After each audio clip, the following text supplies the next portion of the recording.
Kamu pasti pernah dengar privilege itu kayak tiket emas buat sukses.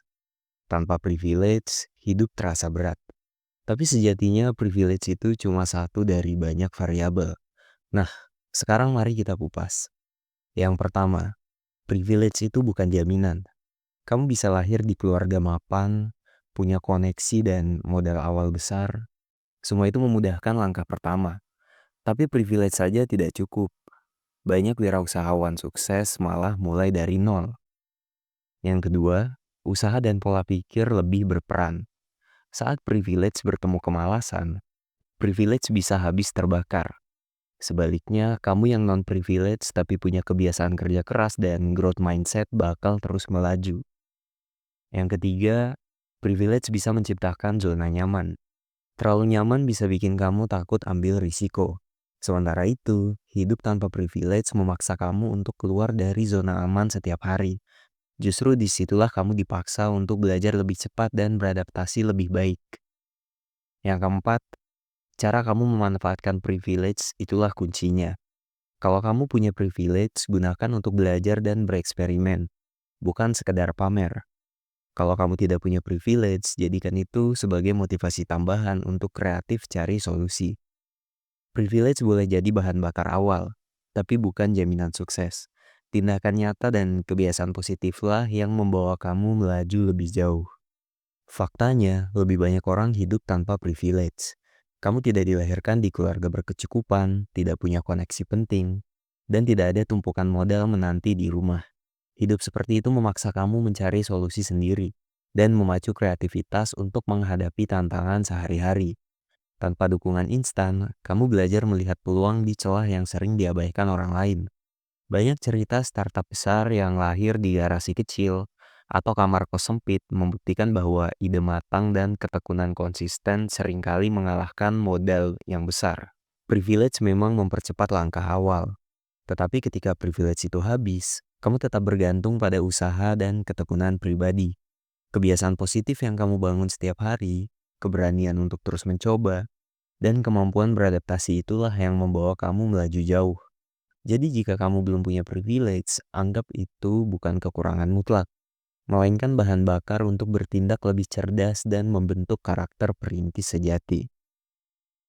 Satu tips jitu dalam memulai hidup tanpa privilege adalah belajar untuk menyalahkan diri sendiri. Loh, kenapa? Karena dengan menyalahkan diri sendiri, maka kamu akan lebih berusaha bergantung kepada dirimu sendiri. Daripada terus menunjuk keadaan atau orang lain sebagai penyebab, coba telusuri setiap keputusan yang pernah kamu ambil. Tanyakan pada diri sendiri apakah kamu sudah memberi usaha maksimal dan menjaga disiplin. Dengan introspeksi yang jujur, kamu akan menemukan kebiasaan buruk seperti menunda tugas penting atau lupa mencatat pengeluaran harian. Praktiknya sederhana. Mulailah dengan mencatat 3 hal yang bisa diperbaiki setiap malam. Kapan kamu mulai merasa kehilangan fokus atau gagal dalam menyelesaikan target? Apa yang bisa kamu pelajari dari kegagalan saat ini? Dengan menuliskannya, kamu bisa melihat pola yang menahan langkahmu dan mengidentifikasi kelemahan utama. Setelah itu, buat strategi kecil. Atur batas waktu spesifik untuk setiap tugas. Atau setel pengingat harian agar disiplinmu terjaga. Introspeksi harian tidak hanya mengungkap kelemahan, tapi juga memicu motivasi untuk bertindak lebih baik dan mencegah kesalahan yang sama berulang kali. Belajar menyalahkan diri sendiri bukan soal menghakimi, melainkan merangkul tanggung jawab penuh atas hidupmu. Saat kamu jujur soal kesalahan dan kebiasaan buruk, kamu membuka pintu untuk perbaikan tanpa batas. Disiplin dan keberanian menghadapi cermin diri adalah kunci membentuk karakter perintis sejati. Konsistensi dalam melakukan refleksi diri akan membawa perubahan nyata dalam beberapa minggu. Jadi, ambil pena, buka jurnal, dan mulai bertindak hari ini juga. Setelah kamu mulai jujur menyalahkan diri sendiri dan memahami pola kebiasaan yang perlu diperbaiki, kamu sudah membuat lompatan besar yang signifikan dalam perjalanan tanpa privilege. Proses introspeksi itu bukan sekedar menyusun daftar kesalahan, tapi membuka pintu menuju pemahaman diri yang lebih dalam. Disinilah fondasi mental perintis dibangun.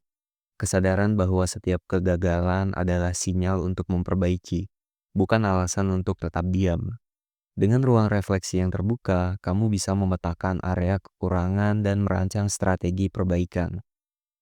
Rasa malu sering bersarang ketika kamu merasa tidak sempurna, takut penilaian orang lain, atau cemas atas hasil usahamu akan ditertawakan oleh orang lain.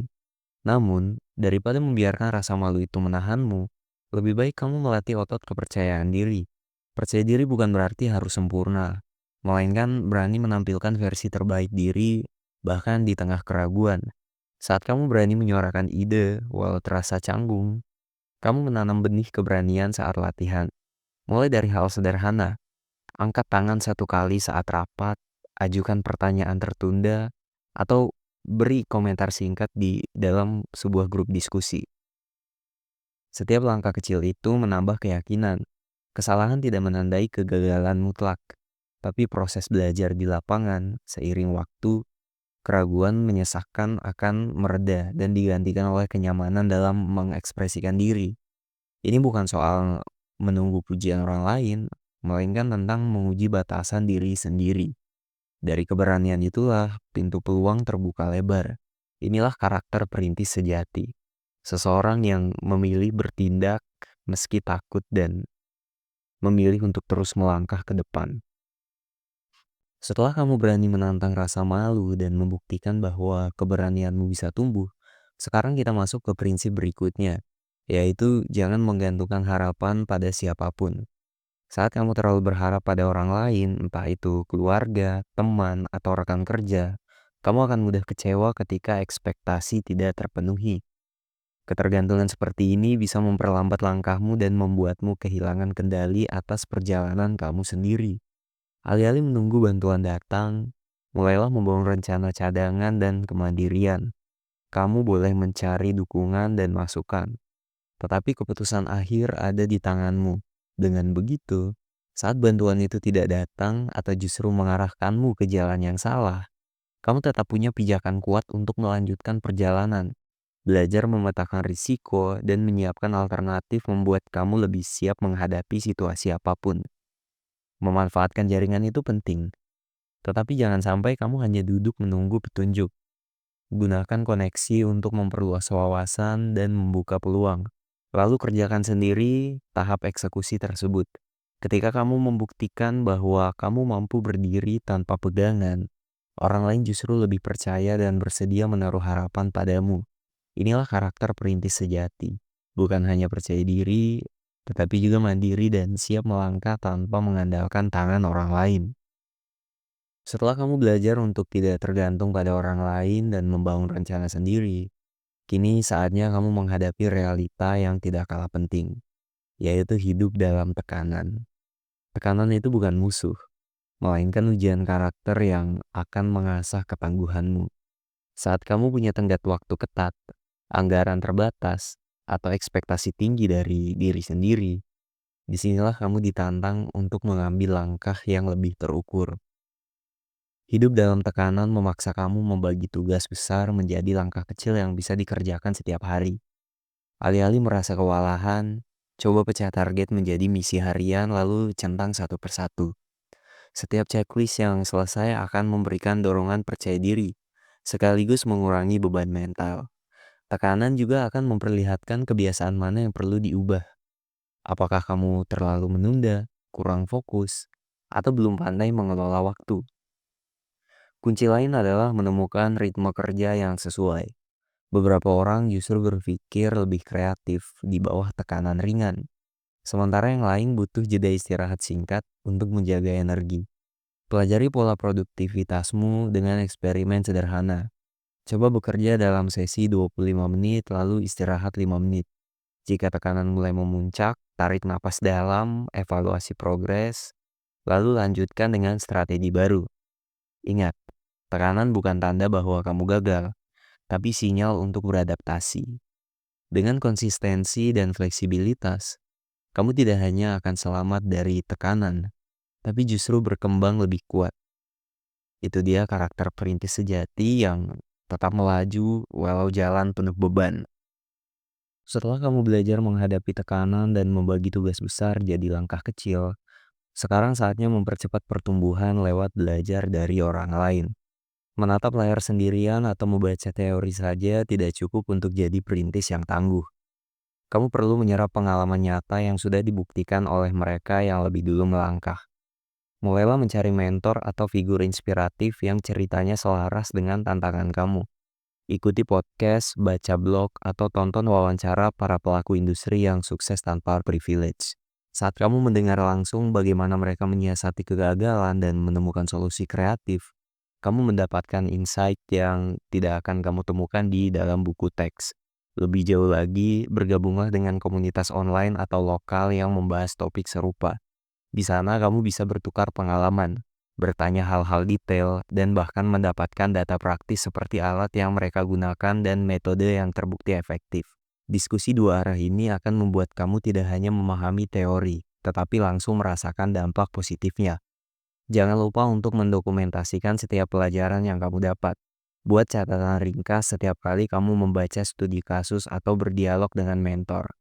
Kalau perlu, bandingkan catatan itu dengan hasil eksperimen kecil yang kamu jalankan sendiri. Dengan cara ini, kamu terus memperluas wawasan sekaligus memastikan belajar dari orang lain benar-benar mengubah cara kamu bekerja. Proses belajar lebih banyak dari orang lain bukan soal meniru mentah-mentah, tapi mengadaptasi apa yang sesuai dan meninggalkan sisanya. Itulah karakter perintis sejati yang selalu haus ilmu dan berani mengujinya di medan nyata.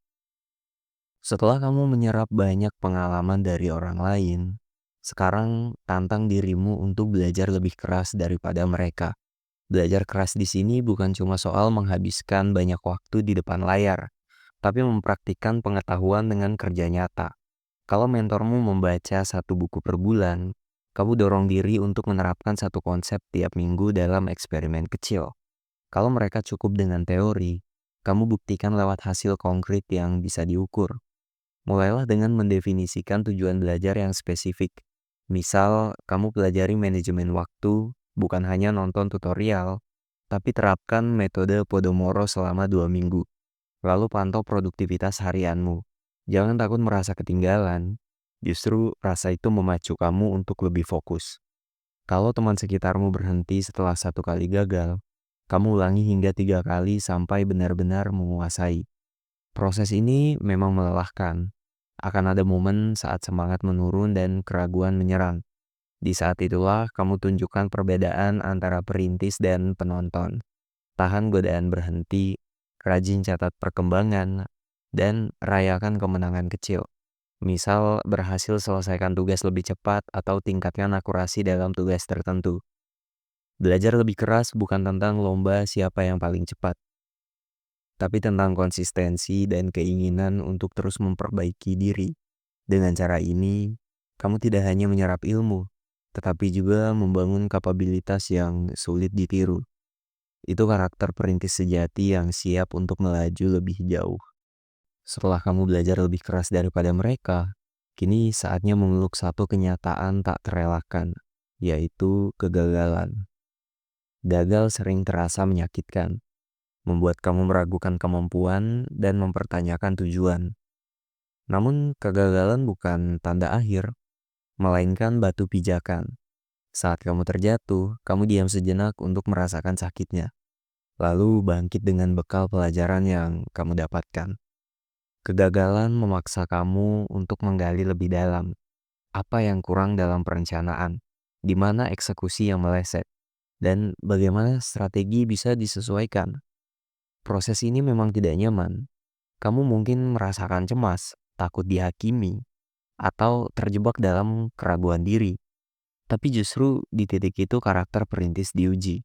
Saat kamu memilih untuk bertahan, mengumpulkan sisa tenaga dan mencoba lagi, itu artinya kamu menanam benih ketahanan yang akan tumbuh semakin kuat. Setiap kegagalan akan memunculkan data yang penting, data yang tidak akan kamu dapatkan jika hanya bermain aman.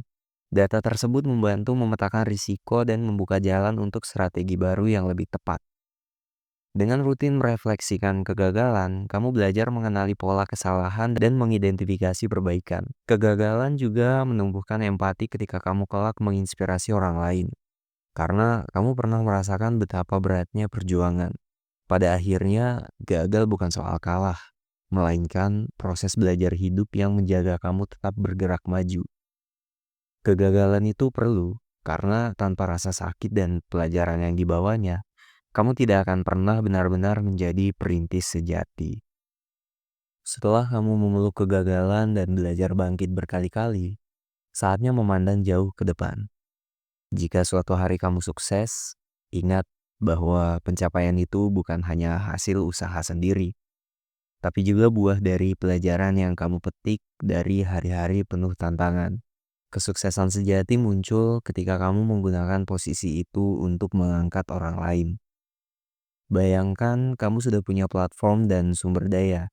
Alih-alih berhenti di sana, kamu bisa membagikan pengalaman bagi yang baru memulai dan buka peluang bagi mereka yang belum punya koneksi. Jadikan dirimu sumber inspirasi dan teladan praktis. Misalnya, adakan sesi sharing rutin dengan orang-orang yang kamu kenal atau siapapun yang tertarik untuk belajar dari kamu. Tulis blog tentang kesalahan yang pernah kamu buat, atau sponsori program pelatihan mikro untuk komunitas.